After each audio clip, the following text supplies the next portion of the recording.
Hello everyone, class 8 के लिए संस्कृत 19 पाठ है ये हमारा। तरुणान वृक्षाणां महत्वम। हाँ, इसके शब्दार्थ जो है वो आप लोग वो आपकी किताब में दिया गया है, तो प्रश्नोत्तर लिखने से पूर्व उसे लिख लीजिएगा। और इस बात पर ध्यान दीजिएगा कि जब इसे आपको पढ़ाया जा रहा है तो आप एक पेंसिल लेकर बैठिएगा, ताकि पढ़ते वक्त जहाँ कहीं भी कठिन शब्द मिले उसका हिंदी अनुवाद लिखते जाएं। तो यहाँ पर हम आपको लेसन पढ़ाने जा रहे हैं, अध्याय आपका पढ़ाने जा रहे हैं। तरव प्रकृति शोभा संति, जो पेड़ होते हैं, यहाँ पर देखिए पहले दिया है तरुणानां वृक्षाणां महत्वम, यानी पेड़ों का महत्व। हमारे जीवन में, हमारे पर्यावरण में पेड़ों का जो महत्व होता है वो इस लेसन के माध्यम से यहाँ पर स्पष्ट किया जा रहा है। तो यहाँ पे पहली पंक्ति हमारी है जो तरव प्रकृति शोभा संति, जो पेड़ होते हैं वो प्रकृति की शोभा होती है। यत्र तरव भवन्ति तथा तत् स्थानम सर्वभ्य रोचते, यानी जहाँ कहीं भी पेड़ होते हैं वो स्थान पर सब कुछ रोचकपूर्ण लगता है। जना यानी लोग, उपवनेषु यानी बागीचा, तस्मात् देव गच्छन्ति, लोग जो होते हैं वो बगीचे को जाते हैं। यत् तत् स्थानम सौंदर्यपूर्णम भवति, वहाँ पर सौंदर्य यानी जहाँ बगीचा रहता है वो पूरा स्थान क्या होता है, सौंदर्य से भरा होता है। अनादि कालात् एवं मानव जीवने तरुणां महत्वम वर्तते, अनादि काल से ही मानव जीवन में पेड़ों का महत्व है। स्वस्थ पर्यावरण अस्माकं जीवनस्य आधारो स्थल, स्वस्थ पर्यावरण में ही हमारे जीवन का आधार है। तरुणा ऑक्सीजन प्रदाय पर्यावरण स्वस्थ कुर्वन्ति, अब बोल रहा है यहाँ पर कि जो पेड़ होते हैं वो ऑक्सीजन देकर हमारे पर्यावरण को स्वस्थ रखते हैं। ते मानवे परित्यक्तान वातावरणे च प्रसुप्तान अन्यान प्रदूषितान वायु उदर स्थान कुर्वन्ति। अब यहाँ पर बोला जा रहा है कि जो मानव होते हैं, मानव के द्वारा वायु में जो प्रदूषित वस्तु छोड़े जाते हैं और इसके अलावा जो अन्य प्रदूषित वायु होते हैं वो मतलब पेड़ों के द्वारा ग्रहण किए जाते हैं, या उन्हें वो पेड़ों के द्वारा ग्रहण किए जाते हैं। एतस्मिन् विषये संकटे तरुणा एवं अस्माकं शरणम, इस विषय में मतलब कहा जा रहा है यहाँ पर कि संकट के समय में जो पेड़ होते हैं हमें शरण देते हैं। यथा फुफ्फुस शरीरे कार्य करोति तथैव पर्यावरणे तरुणा संतुलन संपादयति, यहाँ पर बोला जा रहा है कि जिस प्रकार से फेफड़ा शरीर में कार्य करता है, ठीक उसी प्रकार से जो पेड़ होते हैं वो पर्यावरण के लिए कार्य करते हैं। प्रत्येक प्राणी श्वसन क्रियायाम ऑक्सीजन वायु गृह्णाति। हाँ, अब यहाँ पर बोल रहा है कि जितने भी प्राणी हैं जब श्वसन यानी सांस जब लेते हैं तब वो ऑक्सीजन को क्या करते हैं, ग्रहण करते हैं, यानी अंदर लेते हैं। दिनकरस्य प्रकाशे, अब यहाँ पर अभी प्राणी के बारे में बताया है, मानव जीवन से संबंधित बातें बताई गई है। अब पेड़ क्या करते हैं यहाँ पर बताया जा रहा है, तो देखिए ध्यान से। दिनकरस्य प्रकाशे वृक्षा कार्बन डाइऑक्साइड नामकस्य वायु ग्रहणं कुर्वन्ति ऑक्सीजन वायु च विसर्जन्ति। अब यहाँ पे बोला जा रहा है कि दिन के प्रकाश में जो वृक्ष होते हैं वो कार्बन डाइऑक्साइड नामक वायु ग्रहण करते हैं और ऑक्सीजन वायु च विसर्जन्ति, यानी जो ऑक्सीजन वायु होता है उसे बाहर निकालते हैं। ठीक इसके विपरीत क्या होता है, जो मानव होते हैं वो कार्बन डाइऑक्साइड छोड़ते हैं और ऑक्सीजन ग्रहण करते हैं। ठीक उसी प्रकार से, ठीक इसके विपरीत पेड़ क्या करते हैं, ध्यान दीजिएगा, पेड़ क्या करते हैं कि कार्बन डाइऑक्साइड लेते हैं और ऑक्सीजन बाहर छोड़ते हैं। इस प्रकार से जो ये पेड़ होते हैं ये पर्यावरण को स्वस्थ रखने में अपना पूर्ण योग देते हैं। अनेक पर्यावरण स्वस्थ भवति, इसी प्रकार से पर्यावरण जो होता है वो स्वस्थ होता है। एतदतिरिक्त वृक्षामणे के लाभा अपि सन्ति, इसके अलावा भी वृक्षों के अनेक लाभ हैं। यहाँ पर बोला जा रहा है कि इसके अलावा भी वृक्षों के अनेक लाभ हैं। ये पैराग्राफ मैं आपको फिर से रिपीट करके बता रही हूँ। प्रत्येक प्राणी श्वसनम क्रियाया ऑक्सीजन वायु गृह्णाति, जो प्रत्येक प्राणी जो होते हैं जब श्वसन यानी सांस लेते हैं, श्वसन प्रक्रिया करते हैं, तो जो ऑक्सीजन वायु होता है उसे ग्रहण करते हैं। और जो पेड़ होते हैं वो क्या करते हैं कि दिन के प्रकाश में, ध्यान दीजिएगा, रात में नहीं, दिन के प्रकाश में जो वृक्ष होते हैं वो कार्बन डाइऑक्साइड वायु ग्रहण करते हैं और ऑक्सीजन वायु बाहर निकालते हैं। अनेक पर्यावरण स्वस्थ भवति, इसके कारण जो पर्यावरण होता है वो स्वस्थ होता है। एतदतिरिक्त वृक्षामणे के लाभा अपि सन्ति, इसके अलावा भी वृक्षों के हैं जो अनेक लाभ हैं। अब वहाँ पे ये जो अनेक लाभ है वो आपको अगले पैराग्राफ में बताया गया है। तरव अस्मभ्य फलानि औषधानि काष्ठानि पुष्पाणि च बहुनि उपयोगिनी वस्तुनि प्रयच्छति। अब यहाँ पे बोला जा रहा है जो पेड़ होते हैं वो हमें फल, औषधि, लकड़ी, पुष्प व अन्य उपयोगी, बहुत से उपयोगी वस्तु हमें देते हैं। फिर से बता रही यहाँ पे, तरव अस्मभ्य फलानि औषधानि काष्ठानि पुष्पाणि च बहुनि उपयोगिनी वस्तुनि प्रयच्छति, यानी जो पेड़ होते हैं वो हमें फल, औषधि, लकड़ी और पुष्प और इसके अलावा भी बहुत से उपयोगी वस्तु हमें देते हैं।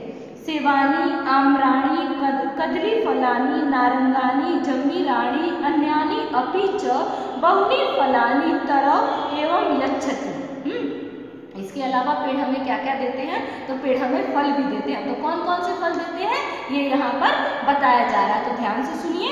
सेब, आम, मैं जैसा दिया गया है वैसे ही उसका उच्चारण भी कर रही हूँ। तो देखिए कौन कौन सा, सेब, आम, केला, नारंगी, नींबू और अन्य भी बहुत से फल पेड़ जो होता है वो हमें देते हैं।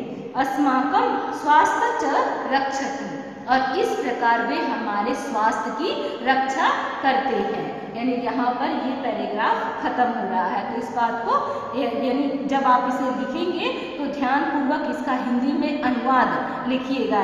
एक एक वाक्य का मैंने अनुवाद बताया है और आप इसे उसी प्रकार से लिखिएगा। तरव स्वमूले भूमि क्षरणात् रक्षन्ति, जो ये पेड़ होते हैं वो अपनी भूमि को, मिट्टी को रोक कर रखते हैं। यानी कहने का तात्पर्य ये है कि पेड़ों में ये शक्ति होती है कि जहाँ भी पेड़ लगे होते हैं वहाँ आसपास की मिट्टी को कटने नहीं देते हैं। यानी कहने का तात्पर्य ये है कि अगर पानी का बहाव भी आता है तो मिट्टी अपने स्थान पर उन पेड़ों की वजह से, उनकी जड़ों की वजह से वहीं पर रहती है, वो बहकर नहीं जाती है। एते वायुमंडले शीतमुत्पादयति येन मेघा, ये वृक्ष वायुमंडल में ठंडक उत्पन्न करते हैं, ठंडक उत्पन्न करते हैं जिसके वजह से जो बादल होते हैं वो आते हैं। हाँ, येन मेघा अद्य आगच्छन्ति वृष्टि च कुर्वन्ति, जो बादल होते हैं वो आते हैं किसके कारण, ठंडक की वजह से, और वो कौन करता है, पेड़ करते हैं। हाँ, तो वही बोल रहा है कि जो पेड़ होते हैं, जो बादल होते हैं वो आते हैं और क्या करते हैं, वर्षा करते हैं। इत्थं ते भूमि पर्याप्त जल प्रदत्त तस्या उर्वरा शक्ति वर्धन्ति, इस प्रकार से वे भूमि को पर्याप्त जल प्रदान करके उसकी उर्वरक शक्ति को बढ़ाते हैं। किसकी शक्ति को, मिट्टी की शक्ति को। और कौन करता है, ये पेड़ करता है। और इसी वजह से जो पेड़ जब लगता है तो उसकी मिट्टी को, क्षरण को, उसकी मिट्टी को कटने से कौन रोकता है, पेड़ रोकता है। एवं च तरह कृषयामपि सहायका सन्ति। इस प्रकार से जो पेड़ होते हैं वो कृषि में भी सहयोगी हैं, सहायक हैं। एवं तरुणाम उपयोगितां ज्ञात्वा अस्माभिः यावच्छक्य तरुणाम आरोपण कर्तव्यम। अब यहाँ पर बोल रहा है इस प्रकार वृक्षों की उपयोगिता को जानकर, हाँ, एवं तरुणाम उपयोगिताम, इस प्रकार वृक्षों की उपयोगिता को जानकर ज्ञात्वा अस्माभिः, हमें भी, यावच्छक्य तरुणाम आरोपण कर्तव्यम, हाँ, हमारा भी कर्तव्य है कि इन पेड़ों को हम लोग लगाएं, यानी इसको पेड़ों का रोपण करें। आधुनिके वैज्ञानिक औद्योगिके च युगे वृक्षा एवं पर्यावरणस्य प्रदूषण अवरोधम अस्मभ्य च जीवनस्य उपयोगिनी वस्तूनि प्रदातुं समर्था सन्ति। अब यहाँ पर थोड़ा सा ध्यान से सुनिएगा क्योंकि काफ़ी लंबी ये लाइन हो गई है। तो यहाँ पर बताया जा रहा है कि आधुनिक वैज्ञानिक और औद्योगिक युग में वृक्ष जो है एवं पर्यावरणस्य प्रदूषण अवरोधम, आधुनिक वैज्ञानिक और औद्योगिक युग में वृक्ष जो है वो पर्यावरण को प्रदूषण होने से रोकते हैं। अस्मभ्य च जीवनस्य उपयोगिनी वस्तुनि प्रदातुं समर्था सन्ति, और इसके अलावा वे जीवन के लिए उपयोगी वस्तुओं को भी हमें देने में समर्थ है। क्लियर हुआ? देखिए फिर से, आधुनिके वैज्ञानिक औद्योगिक च युगे वृक्षा एवं पर्यावरणस्य प्रदूषण अवरोधम। यहाँ तक पढ़ लेते हैं।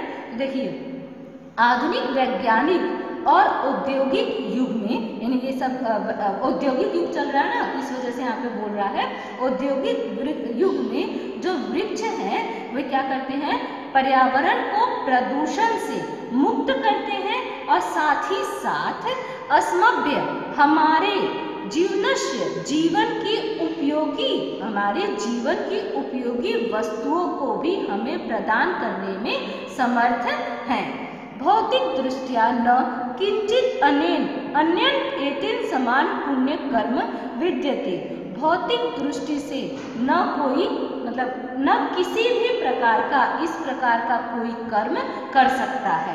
यानी कहने का तात्पर्य ये है, यहाँ पर बताया जा रहा है कि जिस प्रकार से वृक्ष अपनी जगह खड़े होकर भी मानव जीवन का बहुत ही ज़्यादा उपयोगी यानी सहायता करते हैं, यही यहाँ पर बोला जा रहा है।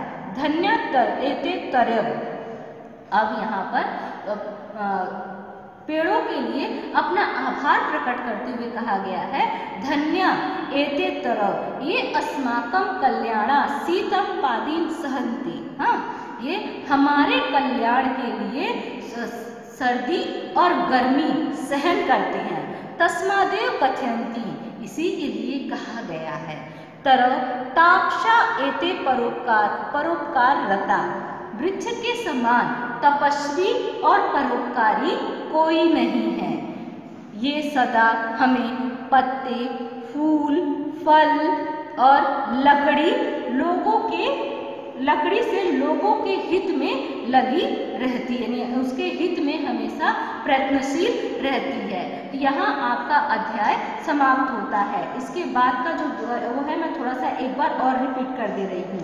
तरह स्वमूले भूमि क्षरणात् रक्षन्ति, जो ये पेड़ होते हैं अपने जहाँ वो गड़े रहते हैं, जहाँ पर वो लगे रहते हैं, अपने मिट्टी के कटाव को रोकने में समर्थ होते हैं। एते वायुमंडले शीतमुत्पत्त्यांति, यहाँ पे बोल रहा है कि वायुमंडल में ये जो पेड़ होते हैं वह वायुमंडल में ठंडक उत्पन्न करके एन मेघा अद्य आगच्छन्ति वृष्टि च कुर्वन्ति। एन मेघा अद्य यानी जो वर्षा बादलों को बुलाकर उन्हें वर्षा करते हैं, ठंडक की वजह से वर्षा करते हैं। इथम ते भूमि पर्याप्त जल प्रदाय तस्या उर्वरा शक्ति वर्धयन्ति। इस प्रकार से भूमि को पर्याप्त जल प्रदान करके उसकी उर्वरक शक्ति को बढ़ाते हैं। एवं च तरव कृषिव्यापी सहायक संति, और जब भूमि की उर्वरक शक्ति को बढ़ाते हैं तो इस प्रकार से वे कृषि के लिए भी सहायक होते हैं। एवं तरुणा उपयोगिता ज्ञात्वा, इस प्रकार से तरुणों की उपयोगिता को जानकर अस्माभिः यावच्छक्य तरुणाम आरोपण कर्तव्य, इस प्रकार से पेड़ों की उपयोगिता को जानकर हमें भी पेड़ लगाने चाहिए, यानी उसका रोपण करना चाहिए। आधुनिक वैज्ञानिके औद्योगिके च युगे वृक्षा एवं पर्यावरणस्य प्रदूषणमवरोध्य अस्मभ्यश्च जीवनस्य उपयोगिनी वस्तुनि प्रदातुं समर्था सन्ति। आधुनिक वैज्ञानिक और औद्योगिक युग में वृक्ष जो होते हैं वो पर्यावरण को प्रदूषण से रोकते हैं, पर्यावरण को प्रदूषित होने से रोकते हैं और साथ ही साथ हमारे जीवन की उपयोगी वस्तुओं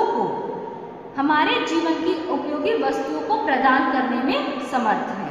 भौतिक दृष्टया न किंचित अन्यन एतेन समान पुण्यम कर्म विद्यते, भौतिक दृष्टि से भी इस प्रकार का, भौतिक दृष्टि के वजह से कारण भी इस प्रकार का पुण्य का काम कोई नहीं हो सकता है। धन्य एति तरव, अब यहाँ पेड़ों के प्रति आभार व्यक्त करते हुए कहा गया है कि ये अस्माकं कल्याण शीतात्पादानि सहन्ति, हमारे कल्याण के लिए ये सर्दी और गर्मी सहन करते हैं। तस्मादेव कथयन्ति, इसीलिए कहा गया है। तर तापसा एते परोपकारः रता, वृक्ष के समान तपस्वी और परोपकारी कोई नहीं है सदा। पत्रे पुष्पे फले काष्ठे जनाना हितकारका, जो हमेशा अपने पत्तों से, फूलों से, फल से, लकड़ी से लोगों के हित में लगी रहती है। तो यहाँ पर हमारा 19 पाठ खत्म होता है, यानी 19 पाठ खत्म होता है। अगले अध्याय में हम लोग अगला अध्याय देखेंगे।